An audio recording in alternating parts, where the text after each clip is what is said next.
నమస్తే, welcome to Andhraprabha. నేను వరుణ్. జీవితాంతం కలిసి నడవాలని, ఒకరి చేతిని మరొకరు వీడకుండా నూరేళ్ల జీవితాన్ని పంచుకోవాలని ఆ యువ జంట ఎన్నో మధురమైన కలలు కంది. పెళ్లి పీఠాలు ఎక్కేందుకు సమయం దగ్గర పడుతూ ఉండడంతో ఆ రెండు కుటుంబాలలోనూ పెళ్లి సందడి, ఆనందోత్సాహాలు మొదలయ్యాయి. కానీ విధి ఆడిన వింత నాటకంలో ఆనందం ఎంతో కాలం నిలవలేదు. క్షణాల వ్యవధిలోనే ఊహించని ప్రమాదం జరిగి ఆ యువ జంటను శాశ్వతంగా విడదీసింది. కళ్ళకళ్ళలాడాల్సిన ఆ ఇళ్లలో ఒక్కసారిగా కాళాంధకారం, గుండెల వీసే విషాద ఛాయలెమ్ముకున్నాయి. మహారాష్ట్రలో చోటు చేసుకున్న ఈ హృదయ విదారక ఘటన స్థానికులను తీవ్రంగా కలిచివేసింది.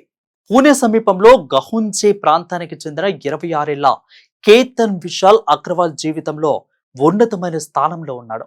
ఒక ప్రముఖ రియల్ ఎస్టేట్ సంస్థలో డైరెక్టర్ గా బాధ్యతలు నిర్వహిస్తూ కెరీర్ పరంగా ఎంతో మందికి ఆదర్శంగా నిలిచాడు.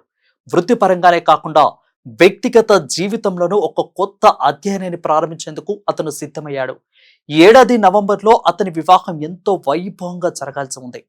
ఈ వేడుకను జీవితాంతం గుర్తుండిపోయేలా అత్యంత ఘనంగా నిర్వహించాలని కుటుంబ సభ్యులు భావించారు.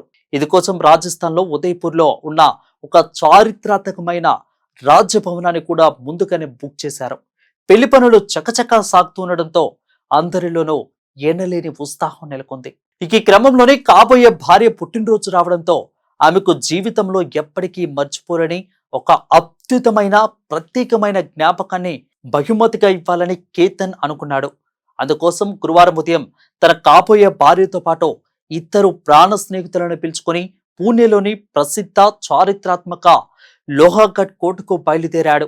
చుట్టూ దట్టమైన పొగమంచు, పచ్చని ప్రకృతి అందాల మధ్య ఆ ప్రదేశం ఎంతో ఆహ్లాదంగా ఉంది. ఈ అందమైన వాతావరణాన్ని తమ ప్రేమను కెమెరాలో బంధించి ప్రీ వెడ్డింగ్ ఫోటో షూట్ చేసుకోవాలని వారు భావించారు. అందరూ ఎంతో సంతోషంగా నవ్వుకుంటూ రకరకాల ఫోటోలు దిగుతున్న సమయంలో ఆ అనూహ్య విషాదం చోటు చేసుకుంది. దట్టమైన పొగమంచు కారణంగా దారి సరిగ్గా కనిపించకపోవడమో లేక అంచున నిలబడినప్పుడు కాలు జారడమో తెలియదు, కానీ కేతన్ అకస్మాత్తుగా అదుపు తప్పి పక్కనే ఉన్న వందల అడుగుల లోతైన లోయలోకి పడిపోయాడు.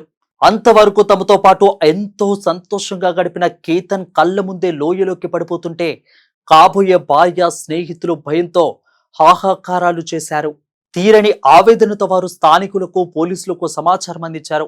రెస్క్యూ టీమ్స్ అక్కడికి చేరుకుని లోయలోకి దిగి కేతన్ను పైకి తీసుకొచ్చినప్పటికీ లాభం లేకపోయింది. అంత ఎత్తు నుంచి పడిపోవడంతో తీవ్రమైన గాయాలై కేతన్ అక్కడికక్కడే ప్రాణాలు కోల్పోయాడు. కళ్ళెదుటే తన 100 ఏళ్ల జీవిత భాగస్వామి, కాబోయే భర్త అనంత లోకాలకు వెళ్లిపోవడాన్ని ఆ యువతి తట్టుకోలేకపోయింది. తీవ్రమైన మానసిక దిగ్భ్రాంతికి షాక్ గురై మూకపోయింది. సరిగ్గా పుట్టినరోజు నాడే ఈ కొత్త జీవితాన్ని కలలు కంటున్న తరుణంలో కేతన్ 100 ఏళ్ల జీవితం ఇలా ముగిసిపోవడం అత్యంత దారుణం. పెళ్లి బాచాలు మోగాల్సిన ఆ ఇళ్లలో ఇప్పుడు కేవలం కన్నీళ్లు, గుండెకోత మాత్రమే మిగిలాయి.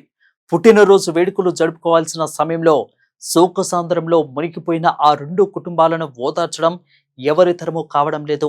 ఈ ఘోర ప్రమాదం పర్యాటక ప్రాంతాలకు వెళ్లే ప్రతి ఒక్కరిని, ముఖ్యంగా యువతను అప్రమత్తంగా ఉండాలని హెచ్చరిస్తుంది.